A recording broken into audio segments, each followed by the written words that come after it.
Ce qu'on peut dire, c'est que le monde que nous habitons est un monde désorienté. C'est un monde où la gestion existe, la production est massive, la communication surabondante, mais où finalement l'existence de chacun ne sait pas clairement où elle va, quel est son sens, quelle est sa signification. Les collectivités sont elles-mêmes très divisées sur ce point. Et je pense que si la philosophie a un rôle, une fonction, c'est tout simplement d'aider à trouver une orientation, un sens, finalement, à l'existence individuelle et collective, étant entendu que depuis toujours, l'effort de la philosophie sur ce plan est de le faire de façon rationnelle, c'est-à-dire sans l'appui d'une révélation religieuse. Voilà. C'est un peu la même question tout de même que la religion tente de résoudre avec ses moyens à elle. Donner du sens à la vie, donner du sens à l'existence, donner du sens au destin individuel et collectif.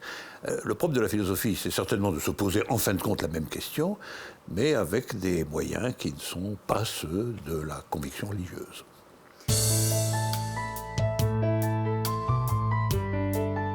Je crois que tous, on a une grande ambition qu'on commence un peu à réfléchir, c'est de réussir sa vie.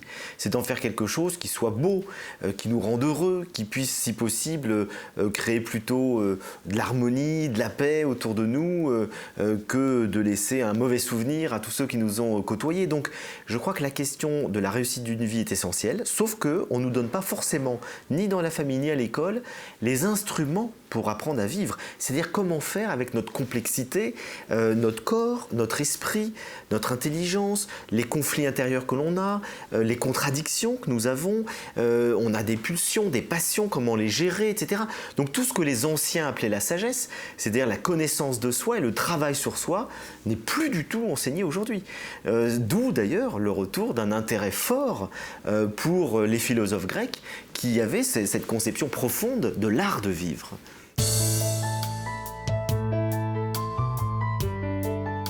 C'est-à-dire que vous avez des propositions existentielles, c'est-à-dire comment vivre autrement, mourir différemment, souffrir, aborder le monde, la question de l'être ou de l'avoir, est-ce que les honneurs, les richesses, le pouvoir c'est important, ou est-ce que la construction de soi, la construction de son individualité comme quelque chose de droit, de rectiligne, c'est pas plus important, où sont le bien et le mal, quelles sont les valeurs sur lesquelles on peut s'appuyer aujourd'hui, qu'est-ce que l'amitié, qu'est-ce que l'amour, c'est quoi un couple, la sexualité, comment ça se pratique, etc. Toutes ces questions existentielles concrètes, elles se trouvent chez des philosophes existentiels et concrets.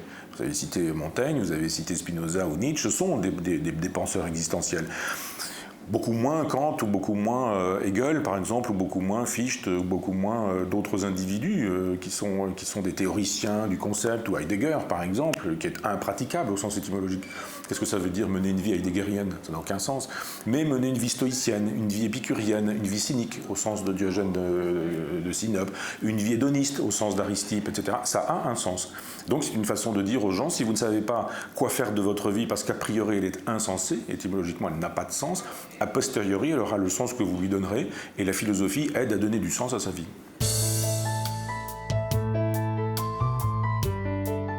Voilà, toutes ces questions-là, la question de la mort, la question de l'amour, la question de l'ennui, sont des questions qui ne relèvent pas de la morale et qui appartiennent à ce que j'appelle la spiritualité laïque, la vie de l'esprit. Voilà. Elle touche à la problématique de la vie bonne pour les mortels. C'est ça la problématique fondamentale de la philosophie. Il y a deux types de réponses, et je m'arrête là. Il y a des réponses à la question de la vie bonne, la question de la sagesse, c'est la même question. Il y a des réponses qui passent par Dieu et par la foi, et ça s'appelle les grandes religions. Et puis il y a des réponses à la question de la vie bonne qui passent non pas par Dieu et par la foi, mais par la lucidité de la raison et par les moyens du bord, si je puis dire, c'est-à-dire par nous-mêmes, et c'est les grandes réponses philosophiques. Si vous lisez Spinoza, l'éthique par exemple, eh bien Spinoza vous promet que si vous le suivez, vous aurez une éternité de joie, c'est pas rien, c'est le souverain bien, c'est la vie bienheureuse, mais il le promet sans passer par la foi religieuse et sans passer par Dieu. Voilà, c'est ça fondamentalement la philosophie, et donc c'est ça qui m'intéresse aujourd'hui dans cette problématique de l'amour, c'est que c'est le nouveau principe de sens des modernes, voilà, pour des raisons de fond, et ça a des conséquences sur le plan quotidien comme sur le plan intellectuel gigantesques. Faire de la philosophie, c'est se donner pour objet d'étude le réel. c'est-à-dire ce qu'on a sous les yeux, c'est-à-dire aussi toutes les façons que l'on improvise d'échapper au réel, toutes les façons que l'on se donne d'échapper au réel, qui font elles-mêmes partie de la réalité. La philosophie travaille sur la genèse de nos illusions. La philosophie, de fait, donc, produit de l'angoisse, fait trembler le sol sous nos pieds. Faire de la philosophie, au bout d'un moment, quand on en fait beaucoup, devient une manière de vivre. Et on ne vit plus autrement. C'est-à-dire qu'on prend l'habitude tout simplement de s'étonner de ce qui est familier. Et de tenir pour inhabituel ce qui nous est commun, ce qu'on a l'habitude, ce qu'on avait jusqu'ici l'habitude de voir. Alors, est-ce qu'on vit mieux de cette manière? Je n'en sais rien. Le fait est qu'on vit peut-être plus intensément.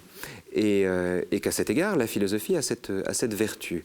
Mais la philosophie n'a rien qui rassure, rien qui mente et rien qui réconforte. La philosophie a un impact profond sur l'existence, c'est tout à fait certain. Maintenant, elle peut avoir des impacts multiples. Je pense que dans la philosophie, il y a une part théorique, mais il y a aussi une part existentielle, vitale. Et ce que l'on peut considérer, donc, c'est non pas la philosophie comme théorie, mais c'est le jeu ou le système entre vie et théorie. C'est-à-dire que ce que nous pensons en philosophie, et en dehors de la philosophie aussi, je parle au sens assez large, ce que nous pensons a une répercussion assez directe et assez immédiate sur nos existences, et de même, la manière dont nous vivons a une répercussion, un impact direct sur nos théories. Considérer donc le jeu entre la vie et la théorie, c'est concevoir la possibilité d'une philosophie qui serait à même, si elle est bien choisie, parce qu'une philosophie est aussi une préférence et l'expression d'un désir personnel, si elle est bien choisie, peut avoir un impact positif sur une vie.